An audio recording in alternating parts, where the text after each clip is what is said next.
Alright guys, Raw Rostler here, and today I'm going to be reviewing the September 6th edition of Smackdown Live. And as much as Raw on Monday was average, above average, okay, with that last hour being really horrendous, outside of the Zayn Owens match, after rethinking that Sasha Banks segment, I didn't like it as much as I originally thought. It was the excitement that Sasha Banks was back which really took me over, but the actual segment wasn't very good. However, as much as that show was... this show was one of the most average wrestling shows I may have ever watched. The wrestling on this show was average. The promo time on this show was average. There was two things in this show which really stuck out to me as being good. There was a couple of things which were bad, which we will get into. I've also watched Talking Smack, which I now can watch before I have to review it. Again, nothing happened. We've got a pay-per-view on Sunday.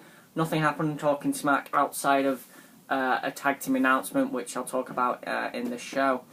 Yeah, we have our first Smackdown Live pay-per-view on Sunday, and it really doesn't feel like we have a pay-per-view on Sunday. At least SummerSlam felt like there was a pay-per-view. Battleground felt like there was a pay-per-view. This SmackDown Live show, it's got 6 matches on the pay-per-view, and it doesn't look like a full card, so... Anyway, the show kicked off with Daniel Bryan in the ring, and he would have a Women's Championship forum with the 6 women in the title match. Okay, so firstly he would call out Becky Lynch. She would eventually be interrupted by Natalya, and then the women would just come out. And this is my biggest issue with this women's division, and I ranted about this last night to a friend. These women have no character. You have Becky Lynch, who's Irish, Nikki Bella, who wiggles her ass, Naomi, who has a big ass but also has a cool entrance, so I'll give her a pass, Natalya, who I honestly think has a great sarcastic wit in her matches, but she's pulled down by the fact she's a heart and the fact that that lineage is automatically going to be stuck with her. You have Carmella, who's a rip-off of Enzo and Cass, but she's a heel. And then you have Alexa Bliss, who doesn't smile, but I do think is a good heel. However, Alexa Bliss was a good heel in NXT. On this show, she's done nothing. So, in the end, these women are all out there, and the 3 heels decide to gang up on Alexa Bliss, but eventually, Nikki Bella and Naomi come out to make the save. This segment was all over the place. I had no idea what anybody was on about. Everybody kept cutting each other off. The 3 heels, who were supposed to be united, weren't united because they kept arguing with each other. Alexa Bliss was called Polly Pocket at one point by Carmella. Yeah. This was a bad segment, really bad segment. I thought it was really bad. And it would lead to, there would be a 6-women's tag team matchup later on in the show. Alexa Bliss, Carmella, and Natalya, the blondes basically, taking on Becky Lynch, Nikki Bella, and Naomi. Oh god, my excitement. The women's division on SmackDown, the divas. This is a divas division. Carmella's a diva, Alexa Bliss is a diva, Nikki Bella's a diva, Eva Marie's a diva, Naomi's a diva because she still beats people with her ass. So, I'm sorry, Natalya and Becky Lynch aren't, but I will say, Becky Lynch, it seems like so long ago that she was facing Sasha Banks at NXT TakeOver Unstoppable. And, wow. I think she's got quite sloppy in the ring. But, anyway, bad segment. Also, I will talk about something when the match is on. We had Dean Ambrose backstage, and he was catering, whatever. We then had, God, this show. Shane McMahon, Daniel Bryan, and The Miz backstage. The Miz talked about how Daniel Bryan was, how he insulted Daniel Bryan. Daniel Bryan said that The Miz said, sorry, that he didn't want to defend his title at Backlash against Dolph Ziggler. Bryan then scolds him and basically says, if you don't defend your belt, then I'll take it off you and we'll just give it to Dolph. So, Daniel Bryan at least gets some rebuttal against The Miz, and Daniel Bryan kind of does deserve it, to be honest. He was attacked by The Miz. The Miz was then booked in a matchup against Apollo Crews. I saw this match at SummerSlam. That match got 5 minutes. This one got more. This was a fine wrestling matchup. Nothing special. In the end, The Miz won. Dolph Ziggler was on commentary. He's probably the best part of the matchup. The ending came when Apollo Crews was pushed into Dolph Ziggler. Miz throws him into the ring post, throws him in the ring, gives him a skull-crushing finale. Apollo Crews has been absolutely buried on this show. He lost to The Miz easily at SummerSlam, he lost to AJ Styles easily, and he lost to The Miz again here because he's an idiot. Apollo Crews is useless on this brand now, and I imagine he's going to be a world title contender in the next year. So, because this brand is so exposed, I imagine he'll be a world title contender within a year. AJ Styles and Apollo Crews, I think, will be a world title match on a pay-per-view before maybe the year's up. So, whatever. I gave the match 2.25 stars. I've seen people being a little bit more generous, but whatever. Renee Young would interview AJ Styles on the Talking Smack panel. She talked about AJ last week. She said she talked about AJ being left on the ropes after last week's show. AJ Styles would bring in one of the camera crew who basically thought it was funny. AJ threatened to break his headset and said, "I would then blame it on you. I will break this headset and blame it on you, and you'll be fired." And I went, "Aren't you being recorded? Aren't you being filmed destroying the headset?" So, didn't make any sense whatsoever. Even the great performers on this SmackDown show were not great. We had a retake of a segment where American Alpha package would be shown, but the commentators had to redo it for some reason because the package obviously wasn't ready or something like that, and it just felt really, really awkward, and I have to watch it twice. And JBL was talking in it, so watching that twice anytime is horrible. And then we had the American Alpha package. Then we had the Usos being interviewed backstage. This was fine, actually. I thought this was okay. Then we had a Bray Wyatt story promo. Bray Wyatt is a fantastic promo, but not when I have no idea what the hell he is on about. Bray Wyatt's promos, the best ones he could cut, are the ones where he has clear motivation and I understand what he's saying. I have no idea what he's on about in these promos now. And Orton would cut a promo later on in the show that I actually thought was very, very good. So, this promo from Bray Wyatt, to me, I had no idea it was on about. Bad. Bad. If I don't know what they're on about, then it's immediately bad. But whatever. And then we finally had another wrestling match, and we had 2 matches in probably the first hour of this wrestling show. Nikki Bella, Becky Lynch and Naomi, Carmella, Alexa Bliss and Natalya. Naomi's entrance is the best thing in this women's division by an absolute mile. That and Eve Marie's storyline. And when I say that, you know this division has an issue. There's a lot of things in this matchup stuck out. Carmella, as a heel, is now wearing tracksuit bottoms. That's nowhere near as flattering as the shorts, the booty shorts she used to wear are. And as I said last week, when I think of heels, I think of attractive heels like Nikki Bella and Trish Stratus.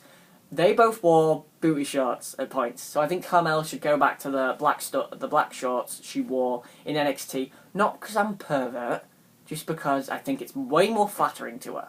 The tracksuit bottoms to me just are horrible, and she's a very attractive woman. You may as well show it off. This matchup was, I laughed at a point, but this was not as bad as I'm making it out to be. I'm actually probably not giving this enough credit. This was a fine women's matchup.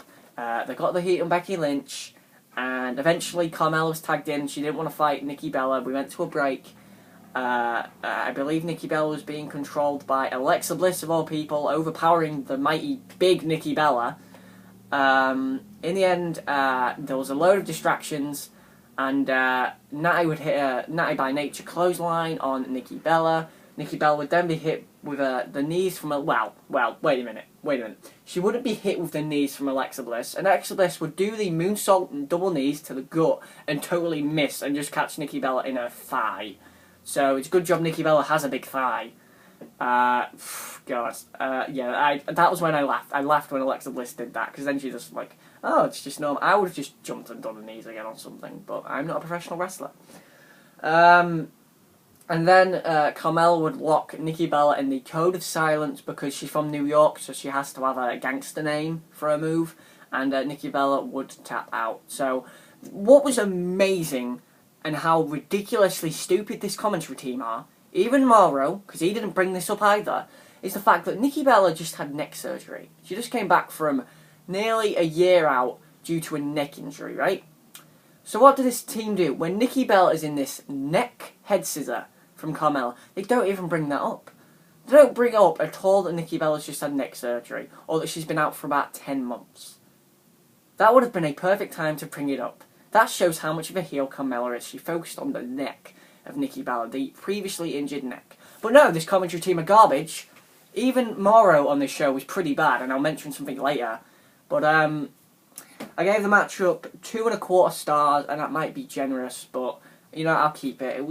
It was fine women's wrestling. If you noticed that I didn't talk about Natalya a lot, or Becky a lot, or Naomi a lot, it's because I didn't do anything. And that's this women's division. Big talk about this women's division, as I've just noticed. The Raw women's division at least has 3 workers, or 4 workers, who have individual characters. You have the dominant heel Nia Jax, you have the lovable Bayley, you have Charlotte, who's all about her genetics, and you have the boss Sasha Banks. They all have characters. As I said, Becky Lynch is Irish. Nikki Bella wiggles her ass. Naomi has a cool entrance. Eve Marie doesn't have matches, basically. Alexa Bliss doesn't smile, and Carmella is just Enzo's knockoff, who's a heel now. She should probably get rid of that gimmick and make something new. Although frankly, that gimmick did work as a heel, but because Enzo got it over as being a babyface, I don't think it works for her. The fabulous part works for her. Being a princess works for her. But if she's a princess, why is she wearing tracksuit bottoms? Ah, God. Rant over. Fine match. Then we had the Usos against American Alpha. I'm iffy on this, because half of this I really, really liked. Half of it I didn't. The American Alpha defeated the Usos in 25 seconds. That's bad. We can't have any of our tag teams on this roster looking but weak, because we only have 8. We have 7, tag teams. The Headbangers aren't staying. We have 7 tag teams on this roster. We can't have any of them looking like jobbers. You just jobbed out one of the best tag teams on this roster, probably the second best, in 25 seconds. That's not good. However, the post-match heel turn and beatdown from the Usos on American Alpha was fantastic, because it got them over as heels. They attacked the leg of Chad Gable. They basically injured the leg of Chad Gable to the point where he will not be able to compete at Backlash, so American Alpha are out of the finals matchup. And a matchup was announced on Talking Smack between the Hype Bros and the Usos at Backlash, where the winners will go to the final to face Heath Slater and Rhino, who would beat the Hype Bros later on in the night. So overall, this segment was average, but I really did like the heel turn from the Usos. It was one of my favourite segments on this whole show. And that would be followed by probably my other favourite segment on this show, Randy Orton telling a story. Now, Randy Orton is a great promo, and people don't give this guy enough credit because it's a really good promo. Randy Orton told a story about a snake, a rabbit, and a man. And what was so great about this was the fact that Bray Wyatt's promo earlier in the night, I had no idea what it was on about. Randy Orton's promo here was perfect because I understood every word. Randy Orton talked about how the snake, the rabbit, and the man kills the rabbit and he wants to get the corpse. So he keeps going towards it to pick it up and the snake doesn't move. And finally, when the man picks up the rabbit and walks away, the snake finally strikes. Because the snake didn't just want the rabbit, it wanted the man and the rabbit when it realised it could have both. That was a good promo. That was a very good promo. I really enjoyed that. Probably my favourite thing on this whole show. And in terms of build for a matchup, that was very well done from Randy Orton. So kudos. Bray Wyatt's promo, horrible. Randy Orton's, very good. Then we had Fandango, who was dancing with some random chick from the audience. She was wearing a Dean Ambrose shirt, she had tattoos. She swung her hips, and then Fandango shooed her away, and then Kane came out and chokeslammed him. If this is Kane's gimmick, where he just comes out and chokeslams people, at least he'll get him over. AJ Styles was backstage, and he threw some guy's phone at a wall. Yeah, AJ Styles really wasn't great on this show, outside of maybe the last segment. We had Kurt Hawkins, the vignettes again. He'll be appearing next week. Yay! Excitement. The Hype Bros would face Slater and Rhino in our second matchup of the tournament finals. Slater and Rhino would eventually win, Rhino hitting a gore on Mojo Rawley, I believe. Fine match, 2 stars. Slater and Rhino need to win this tournament, really. They're really over. And you have them win the belts, and then you have, say, the Usos beat them for the belts on the first SmackDown Live. You do that because you want to get the Usos over as heels, have them take the belts off the biggest baby faces in the division. Then we had the last segment of the show. It was the final confrontation between AJ Styles and Dean Ambrose. Now, I liked some of this segment. I liked the fact that Dean Ambrose had a really good line, which was, he gave him a trophy, a bowling trophy, and said, "You don't win trophies for being the face that comes second place." That was a good line. That was good from Dean Ambrose. Dean Ambrose's ring work may have had a step down a bit, and I think it really has. Since Battleground, he had that great 3-way. His ring work has stepped down a bit. His promo ability definitely hasn't. He's a great promo nevertheless. AJ here was very good. And the segment ended with Styles kicking Dean Ambrose in the family jewels, as Mauro Ranallo said. Mauro Ranallo, and the commentary gaffe that I wanted to talk about with Mauro Ranallo was the fact that he called Smoking Joe Frazier Smoking Joe Louis. Yeah, one of the most famous boxers of all time, Smoking Joe Frazier. But AJ was fine here. The segment ended fine. This was my third favourite thing on the show, and that was SmackDown Live. This was a show that was supposed to build towards a pay-per-view, and I don't feel like there's a pay-per-view this Sunday. There is one, and I'm going to watch it because I'm interested in that world title main event. I'm interested in that tag match. The women's title matchup, I honestly could not care. There's 6 women. They have very little character. Yes, they are very good. It's great because I'm the person who normally says wrestling's the most important part. I want these women to have character. And I'm hating on this probably more than it deserves. But the Raw Women's Division has at least 4 characters with Bayley, Sasha, Charlotte, and Nia Jax. This division has an Irish chick, and I'm going to go through them again. An Irish chick, a chick who wiggles her ass, a chick with a big ass who also was a cool entrance, a New York chick, an evil chick who doesn't smile, and a heart. That was SmackDown Live. If I was rating the show, I'd probably give it a 4.5 out of 10, and that was SmackDown Live. So, I guess, thanks for watching, guys. This has been Rob Rosselot. Tell me your thoughts on SmackDown Live. What do you think to the women's division on SmackDown Live? What do you think to the Backlash pay-per-view? What do you think to the Randy Orton promo that I thought was really, really good? I'm sure you probably hated it. I guess that's it. I'm actually in the middle of watching TNA this week. It's better than SmackDown Live so far. So, thanks for watching, guys. This has been Raw Rosselot. CWC NXT review will be up tomorrow. On Sunday, on Saturday, I will hope to get up the predictions for Backlash. On Monday, I will get the review up for Backlash. It will be very late because I have to go to Lincoln.